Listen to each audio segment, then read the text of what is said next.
I really wanted to help people enjoy their spaces. And I knew that I wanted to build forts for grownups, somewhere that you could go imagine and live and play and just have your best life, right? I Take your love coffee. that. Yeah, take your coffee in the morning, take your book in the afternoon, listen to the birds. Hey there. Welcome back to Mid-Mod Remodel. This is the show about updating MCM homes, helping you match a mid-century home to your modern life. I'm your host, Della Hansman, architect and mid-century ranch enthusiast. You're listening to Season 4, Episode 6. Today, though, we're talking about what happens outside an MCM home. At the start of the season, I promised I'd share some high-level approaches to a bunch of different aspects of a home update. We've talked aging in place, adding sustainability, and I promised that we would talk about one of my most asked questions. What should I do with the yard of my mid-century home? The thing is, that's not my area of expertise. I am not a natural plant person. So I reached out to someone whose design opinion I really respect, and who is much better qualified to give you some ideas for your mid-century yard. Today I'm talking with Sara Meier of Green Thumb Sam in Boise, Idaho. As always, if you want links to the things we reference in the show, mostly Sara's contact info, plus a quick overview of the wide range of topics we'll cover today with timestamps, pop over to the show notes at midmod-midwest.com/406. Sara really covered a lot of ground. Ooh, pun not intended, in this conversation. So without further ado, let's jump into the chat. Here is Sara telling me what drew her to landscape architecture in the first place. So as a child, both sides of my family, my grandparents on either side, had amazing gardens and amazing yards. And it was the most fun to just go get lost out in their yards when I was a little kid. And one set of grandparents, they lived in a ranch that was built in, I'd say, 52.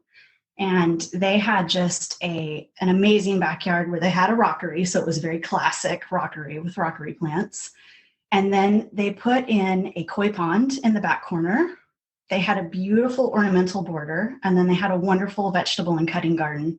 And I only had two other cousins on that side, and I was the oldest. And I could just go out in the yard with them and stay out there all day. So it was like an amazing fort.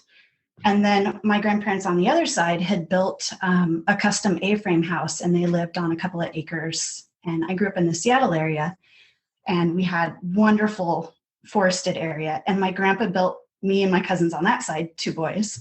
In the Douglas firs, we had a fort called Fort Fernie. Oh, I love that. Then if in Seattle, I'm sure it was aptly named for many ferns. Oh, very much so. So two vastly different styles of gardens, but just the chance to just go play and imagine and explore and just be in nature was absolutely amazing. And then I grew up on acreage, and we lived out in the country, and there was a creek down by my house, and we'd go down and make forts. So I always knew whatever I would do, I would create spaces for people to enjoy just as much as I had enjoyed. Oh, that is amazing. And coming from, when you really love it, then it's a fun thing to do with every day. So do you have a design background, or is it something that you've sort of built for yourself out of life experience? I definitely have a design background. So I, by chance, took a horticulture class in high school as an elective, and I just absolutely fell in love with learning all the plants and the Latin. So I knew when I was going to go to college that I would go for environmental horticulture with an emphasis in landscape design.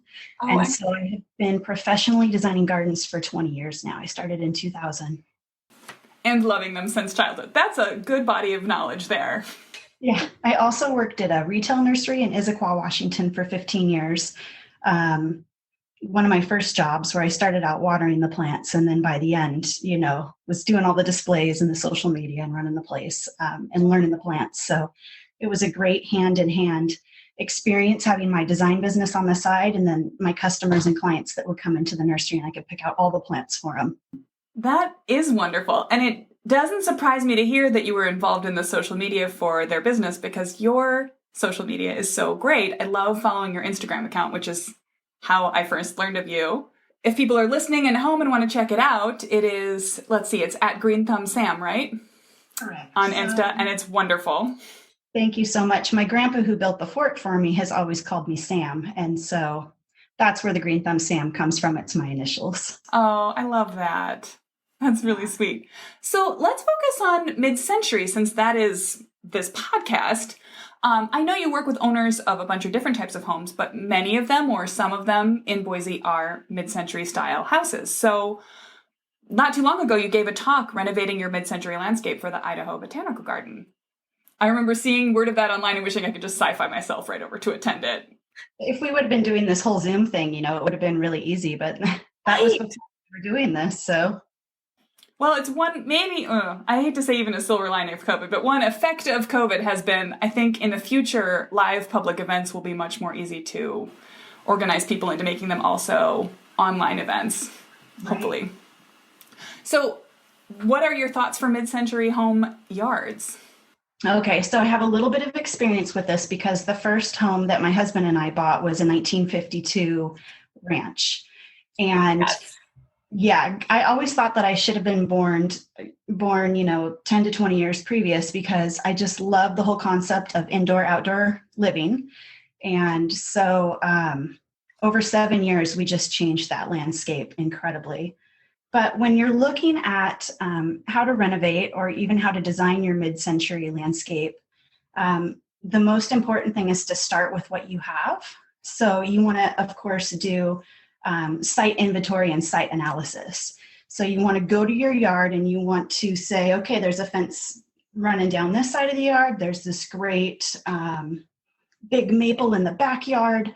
There's these shrubs, there's a hedge. And then you want to say what kind of condition it's in. Like, is this tree failing, or is this fence have a hole in it and the dog gets through? What's going on with my irrigation? Do I have irrigation? All the things. You have to look at all of the things because you're getting a landscape that has been lived in for years. And it's important that you do that step so that you can really take into consideration what the views are out the windows, what the views are out the backyard. Like, you might be able to take advantage of a neighbor's tree in a far off distance, or if you live in a place that has mountains or hills, you might be able to take advantage of that. It's a good idea to be in your home for just a little bit, unless you know your plants, so that you can kind of figure out what's going on in what season, so that you have seasonal interest and something going on year round. So site inventory, looking at what you have and then analyzing it and saying, okay, is this in good repair? Is this something I need to get rid of? Is it something I should keep? An example of something you should keep is, like, we know traditionally with mid-century homes, the lawn was everything, and hedges that you could just go out and trim really quickly were everything, because people were coming home from the war, they were having children, they were spending a lot of time in the backyard, they had appliances to take care of everything for them. So having really simple maintenance was what they did back then. That's definitely what you see in the Midwest, is it's like a big lawn, and right around the house, a couple of either totally ill-groomed or very precisely groomed, depending on how active the previous homeowner was, little sort of sculptured hedges. Maybe two varieties. Yeah, we see that all the time here. In fact, that's what I had on my property when I bought the house. Yeah, so just like in fashion, plants had popularity. Mm-hmm. And junipers were really huge back then, and yews and laurel. Anything that you could run outside and just buzz down so that you could be hanging out with your family instead of doing yard work. Which now we know that can create kind of a monoculture for habitat. Mm-hmm. And so now, as things have evolved and changed and become more fashionable, pollinator garden and creating habitat, and being our own little yard warriors is really, really important. So you have to see what you have. Maybe you do have some cool junipers that you could prune up into like a pom-pom shape. You wouldn't want to get rid of those because you wouldn't want to buy them because they'd be so expensive. So maybe you could keep something like that and then add those cool things to it that give you color or give you interest or make your heart sing for helping the environment, or just being beautiful for curb appeal.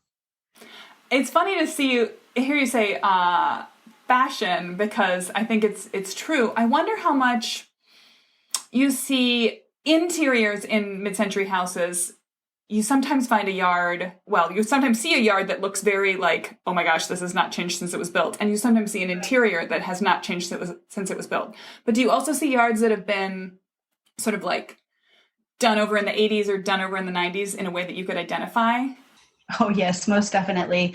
You know, in the 60s, we saw a lot of railroad ties, or at least out, towards the West Coast. Nope, got that here too. Yep. So you'd find that. Different types of rock, like the white rock, was really, really big deal at one point in time. And you can just really see it change based on people's needs. So like if it was a builder home to start, you can kind of see an evolution based on the projects that would be around the home. So like you could see the original concrete pad, but then maybe the family who had it decided that they would expand. So you would see either new concrete or a different type of paver or rock or gravel around it. Mm-hmm. And then you would see, it might look like another family had left their mark because they would have put rocks or a rockery in the yard or. That's fascinating. I see the same thing happen in interiors too, eras layered on top of eras. It's an interesting challenge. So when you approach a new design today, do you have go-to design elements or approaches that you use? Oh yeah, most definitely. So you always want to let the architecture of the house speak for itself. So unless you're going for a really, really private garden and you want seclusion from the street, you definitely want to highlight your home's best features. So if that's bringing the eye up to clerestory windows or low-hanging roof lines, you can use plants to frame that and bring attention to it. You don't want to distract so much. So one thing to do is establish mass collection. And so that's a lot of one thing. So sometimes that will be a certain plant that I absolutely love that I'm going to pull through the entire design, like a particular ornamental grass or something big and bold like an ornamental artichoke that has huge chunky silver leaves and thistle-like blooms on it, because it's just unexpected. And if your eye can land on big clumps of mass collected plants, it's very soothing because we don't have this program running in the back of our mind going, oh, I got to sort this out and this has to be there. And, it's very calming that way. Yeah. Dominance is really important. So you have a beautiful big picture window out the front of your house, and you can see all the comings and goings of the street. That feature dominates the front of the house. Mm-hmm. And so you want to call attention to that and maybe frame that with a really cool conifer so that your eye hits the conifer, you have a little bit of privacy, but then it goes to that window. And I noticed you say a conifer rather than symmetrically framing that window on two sides with the same thing, for example. Right. So there's all different styles of garden design, and that would lend itself to more of a formal feeling that might be better with different architecture, but not necessarily for mid-century. Interesting. There's so much you're saying about organizing massing plants that I never feel comfortable telling people what to plant, but I do tell them the same sort of thing about how about a color element that appears in a couple of different places to rest your eye on, or a fence material that you find taller over here and lower and elongated over here. So it's just really interesting. I'm hearing things resonate back and forth, which doesn't surprise me at all because landscapes and houses are so closely integrated. So you just called attention to like a fence and repeating a fence, maybe at a lower height. Mm-hmm. That's another really important thing is repetition. So you want to repeat the same hardscape elements throughout the yard to tie the front and the backyard together so it feels like one cohesive picture. You want to use repetition. You want to repeat the same color in a different texture or the same texture in a different color. So that could be interesting. Yeah, you may have a shrub that turns a brilliant red color in the fall, and you might also have an ornamental grass that you have planted that has a reddish seed head. So that would be the same color. I like that. That's a great thought. And if you can repeat that, then that's repetition, and it calms the brain down again and just makes your eye move through the landscape. That's so interesting. It sounds like, I know part of your background is that you spent some time as an estate gardener in a Japanese garden. Yes. And for me in the Midwest, my brain goes to Japanese inspiration, Frank Lloyd Wright, mid-century ranches. We have a really strong sort of back and forth there. And so do you see that there's a Japanese component or a Japanese garden inspiration through line into mid-century approaches to garden design? Oh, most definitely. I Especially most certainly for do. you. Yeah, yeah. So I grew up in the Seattle area, in the foothills, out by Issaquah and Maple Valley. And one of the first gardens that I tended to was a mid-century home that had a very Northwest Japanese garden to it. And then when we moved to Olympia, Washington, I was able to be an estate gardener for a 2.5 acre, just amazing Japanese gardens with a giant koi pond and Zen sand garden. Oh, But it's so they're, beautiful. yeah, they're very similar styles because you have, and I don't want to call it void because it's not void, but you have a lot of mass and you have a lot of void. So if you can have your eye move from one feature of the landscape to another and then to the house, it just creates that very calming feeling. So yeah, those two styles intertwine hugely. So when people come to you, what percentage of your business would you say, at a guess, is mid-century oriented? You know, right now I would say it's pretty big. I would say at least half. It's a strong influence in Boise, and it's also a popular style trend at the moment. Or Right. I hate to call it trendy because I think it is in fashion now. So in that sense, it is true. But trendy feels so much more momentary, whereas I feel like this is more of an era of appreciation. An era of appreciation and smart, mid-century homes were built in neighborhoods that had schools and had sidewalks and had kind of a community feeling. Yes, there was a lot of activity happening in the backyard, but there was a chance to kind of catch up with your neighbors and see what was going on with everybody. 2 weeks ago, I was talking about sustainability and how to sneak some sort of secret sustainability elements into your home remodel while you're doing other things. Is that something that you keep in mind? I'm assuming the answer is yes, when you're planning for someone's yard. Yes, very much so. So, genius loci is very important in the spirit of the place. And a lot of times you'll see something that is just a garden or a front yard that is just too overly maintained. And where I am in Boise, it's the Intermountain West, it's high desert elevation. And so anytime that we're doing gardening or yard work or bringing product into the yard, I like to keep it as locally sourced as possible, not only because that's better for the environment, but also because that calls back to the genius loci, or the spirit of our place and where we are. It's so wonderful for us. The foothills are 5-10 minutes away. We have all these wonderful, beautiful hiking trails. And so trying to steer people towards plants that are more beneficial for this area and the inhabitants of this area, the birds and the bees and the pollinators, is a huge focus. And use less water, because we rely so heavily on irrigated water. And as this valley grows, it only increases that draw. Yeah. So when we are making our plant choices, we can still achieve the same design elements that you would find in a mid-century landscape, but just using plants that are native or native cultivars to the region, and relying on plants that are more xeric and drought tolerant to use sustainability in our landscapes. For someone who is perhaps inclined to be overwhelmed by yards and could do just one or two things, what would you recommend to make a first strike or get your toe in the water with your yard? So the first thing that you should do is really just site analysis and site inventory and see what you have, and how to take care of it. And if you're up for taking care of it, like you said, some people aren't into mowing a lawn all the time. So that might be a really great point to either plant the area or approach it design-wise in a different way. I encourage my clients a lot of times to go back and check out Google Street View if they're new, so that they can see, even if it's just a few years ago, what was going on. And then, of course, if your house is older, you can always check out the library and see if there's any, documents that have pictures of the house. So you can kind of get back to the original root or intention.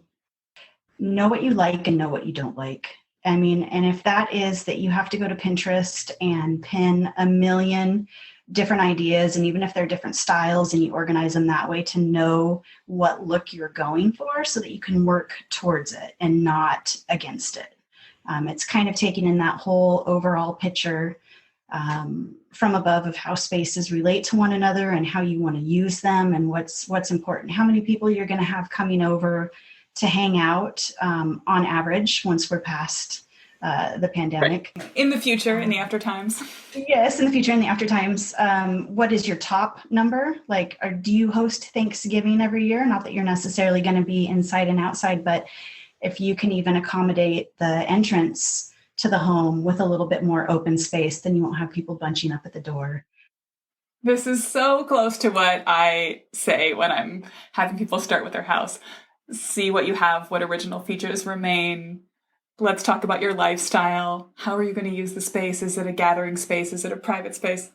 I love it. Design is design, and I think the best of design is to make the built or the landscaped environment work with your lifestyle and make your life better and your family. Oh, definitely. And that's a very good point. I always tell my clients, or when I'm giving a design class for the outside, is think of your yard as outdoor rooms. And we know what rooms have. They have walls and they have floors and they have ceilings. So outside, it's the same thing. And you can organize your activities based on that idea of outdoor rooms and how you're going to move through them. So you might have a really great tree in the back corner that provides branches overhead that are about 8 feet. And that would be such a nice place to maybe have a patio and go sit under. Maybe there's a deteriorating fence and you could put a really great fence up or a screen in front of it to add some privacy. So you have to think of what materials you want for those outdoor rooms and the walls and the floor and the ceiling and that overhead plane. That's so great. That's so in line with, I think, what's wonderful about mid-century homes and my approach to making them your own. So if people want to learn with you, perhaps hire you, or at the very least, study your Instagram with great care, where can they find you online? So you can find me at Green Thumb Sam on Instagram. And I would say that's what I update the most. I'm also on Facebook, but I also have a website, greenthumbsam.com. And I do everything from consultations. So just coming over for an hour and whipping out a quick sketch with plants in it and what a general layout should be, all the way up to final drafted master plans that I draw by hand. Beautifully. Yeah. Well, it gives me so much joy.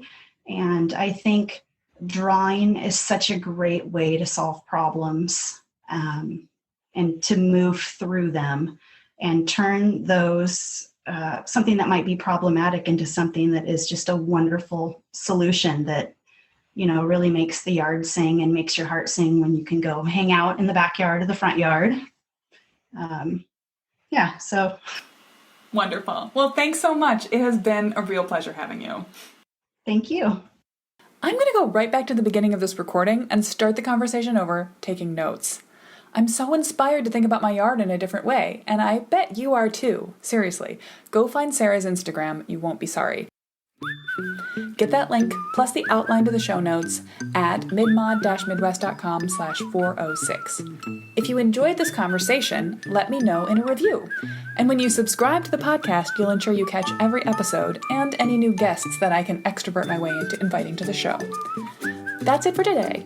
Next week will be the last of this season. We're wrapping up with a plan to pre-select the major elements of your home remodel and build your own style guide to keep a remodel on track. I can't wait to share it with you. For the moment, though, go outside and start dreaming about how you can make your yard a more wonderful space.